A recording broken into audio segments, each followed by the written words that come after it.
obviously there are multiple jobs that were open that cycle, and so I didn't really know that. Like I knew he had interviewed for Chicago, but he interviewed for a lot of the other positions too. So I really didn't know really which way it was going to go. I was thinking Chicago would have probably been the last destination, but or I was probably hoping that, probably, but no, I really didn't know that was happening till it actually, till he accepted the job. And we had a little talk briefly before he left. I was happy for him, man. I mean, he is a hell of a coach, man, and they have a really good one up there, but yeah, it's just a little like, man, watch it.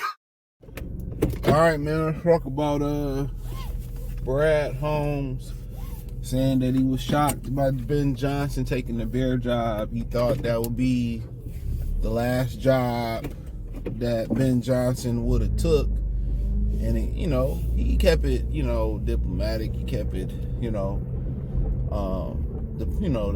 good political answer. But he said, basically he said that's the last job I thought he would took. He said I know he interviewed with the Bears and they could block that. The Lions can block that. They can be like, look, they can block him from interviewing. Hey, man, you signed this contract. But when you do that, then you limit people who want to. You limit the hiring pool. So the guys you want to hire, they're like, oh man. If I were to coach somewhere, if I want to coach, they not gonna let me. You don't want that reputation. Lions had a reputation for a long time where, they didn't take care of their players. They didn't take care of their veterans. They didn't want to go out there and pay nobody.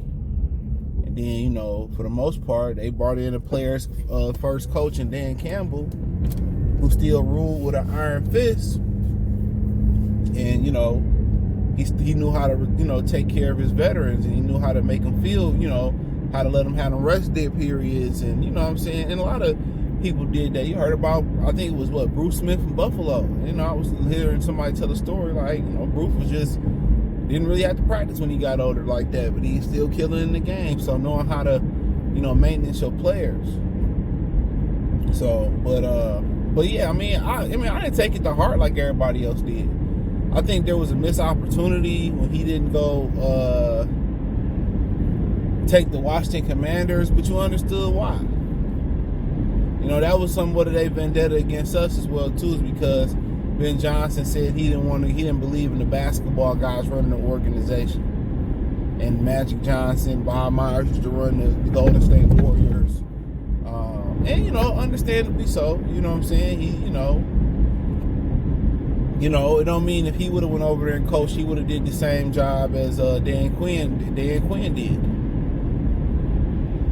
So, I get it, but, everybody making a big deal out of it. This is good for TV ratings. This is good. This is good for the Chicago Bear brand. It's good for the Lion brand. It's good for the rivalry. And if that was the best option for him, and they paid him hella money, he make more money than Dan Campbell, if my memory serves me correctly. They paid me all that money to go there, so I'm just supposed to do it because it's a rival. Nah, man, it's a business.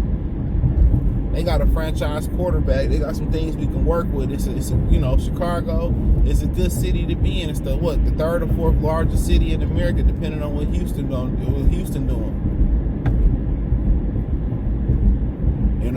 So be it. My family ain't gotta move that far.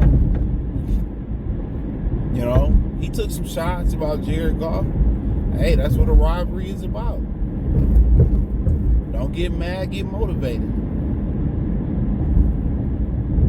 So I didn't take it to heart like fans did, bro, because I understand it's a business. And a lot of people who ain't never been in those positions always talk about I wouldn't have did that bullshit.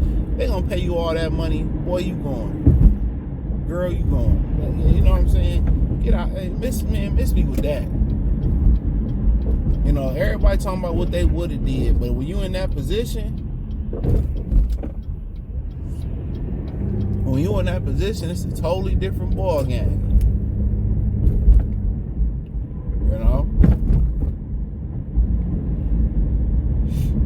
we in that position, it's a totally different ball game.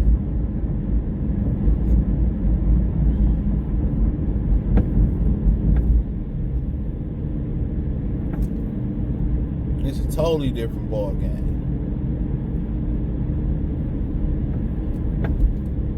So, yeah, he was a little bit taken. He could have blocked it if he wanted to, but nah.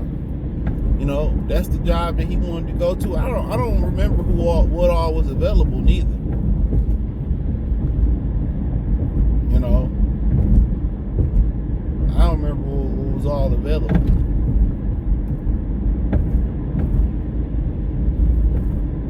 And that's the one who picked. That's the one he seen the best success.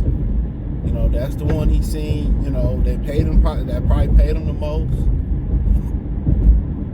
You know, and it obviously would also kind of fueled a lot of the rumors as well too. That there were rumors that he was building a staff for the Chicago Bears back in like November. In the middle of the season, they were saying that he was building that staff in the middle of the season. Those were rumors. So, you know, Lions fans was crying tampering, and then you got the Bear fans, oh, y'all just jealous and bitter. We got the real head coach, we got the real mastermind, that's the reason y'all good. Only time will tell. Only time will tell. Only time will tell. And that's the God honest truth. Only time will tell.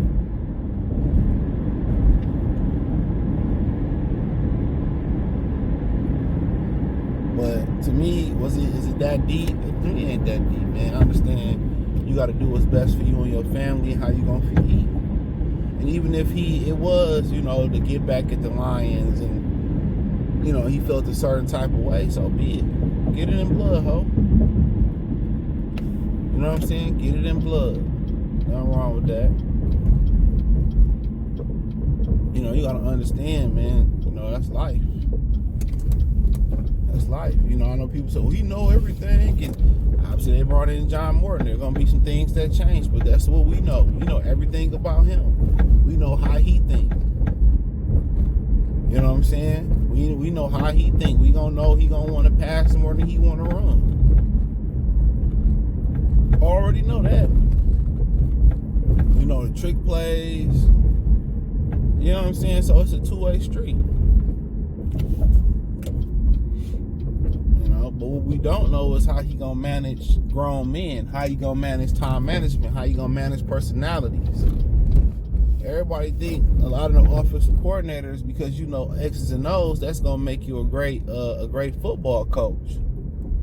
You know, no, you ain't gotta be an X's and O guy to be a great football coach, in my opinion. You know what I'm saying? That ain't the case. That ain't the case. You got to be a leader of men. You got to be able to manage personalities. You got to understand they set the schedule for when the bus leave. They set the standard on punishments and social issues, not just across the offensive room. And ultimately, Dan Campbell is the one, you know, or the head coach is the one that, you know, that set that off. That makes the ultimate decision. So now you the ultimate decision. You know, what if you punish one guy and you don't punish the other guy the right way? You kind of see what I'm saying? So, you know, you got to think of stuff of that nature, man. So we'll see what happens. Thumbs up the video, share the video, subscribe to the channel, check out Detroit Lions Talk playlist. Hit the link trees, the first link in the description. Follow me everywhere there. Peace.